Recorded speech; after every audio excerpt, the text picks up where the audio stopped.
శ్రీ విఘ్నేశాయ నమః. శ్రీ గురుభ్యో నమః. నమస్కారం అండి. ఈరోజు వృశ్చిక రాశి వారికి ఏప్రిల్ మాసంలో ఎలా ఉండబోతుంది, ఈ మాసం వారికి బాగా కలిసి వస్తుందా, మరి ఏదన్నా ఇబ్బందిగా ఉందా అనే అంశం గురించి మాట్లాడుతున్నాను. వృశ్చిక రాశి వారు ఎవరైతే ఉంటారో విశాఖ 1వ పాదము, అనురాధ 4 పాదాలు, జ్యేష్ఠ 4 పాదాలు కలుపుకుంటే వృశ్చిక రాశిలోకి వస్తుంది.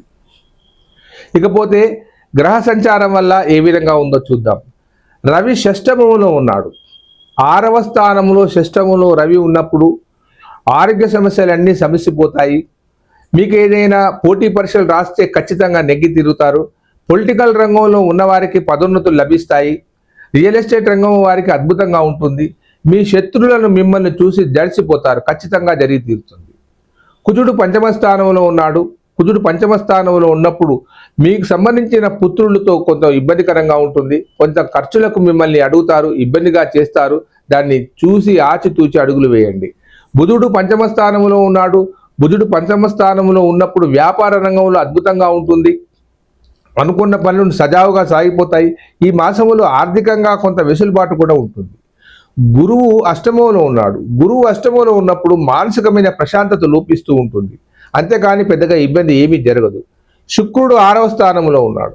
శుక్రుడు 6వ స్థానంలో ఎప్పుడైతే ఉంటాడో శత్రువుల నుంచి మనకు రావాల్సిన బాకీలన్నీ వస్తాయి. మీరు అనుకున్న తడుగా మీరు ఏం చేసినా కానీ మీ మాట నెగ్గుతూ ఉంటుంది. 10 మందిలో మీకు మంచి పేరు వస్తూ ఉంటుంది. శని 5మంలో ఉన్నాడు. ఇదే విధంగా కుజుడు ఎట్లాగైతే 5వ ఇంట్లో ఉన్నప్పుడు పుత్రుల వల్ల నష్టం జరుగుతుందో ఇక్కడ కూడా అదే విధంగా జరుగుతూ ఉంటుంది. ఇకపోతే రాహువు 4వ స్థానంలో ఉన్నాడు. రాహువు 4వ స్థానంలో ఉన్నప్పుడు జాగ్రత్తగా మీరు వాహనాలు నడపవలసిన అవసరం ఉంది. దయచేసి ఏప్రిల్ మాసంలో వృశ్చిక రాశి వారు ఎవరైతే ఉన్నారో వాహనాలు తగు జాగ్రత్తలో నడపవలసిన అవసరం ఎంతైనా ఉంది. మళ్ళీ చెప్తున్నాను, వాహనం సరిగా నడపవలసిన అవసరం ఉంది. దానికి కారణం ఏమిటంటే చతుర్థంలో రాహు ఉన్నప్పుడు యాక్సిడెంట్ జరిగే అవకాశం ఎక్కువగా ఉంది. నూతనంగా వాహనాలు తీసుకురావాలనుకునే వారు ఈ మాసం ఆగండి. ఈ మాసం తర్వాత తీసుకుంటే మీకు మంచి జరుగుతుంది. మంచి విషయాలు పెద్దవాళ్ళు చెప్తారు, అది ఖచ్చితంగా పాటించాలి. ఇకపోతే కేతువు 10వ స్థానంలో ఉన్నాడు.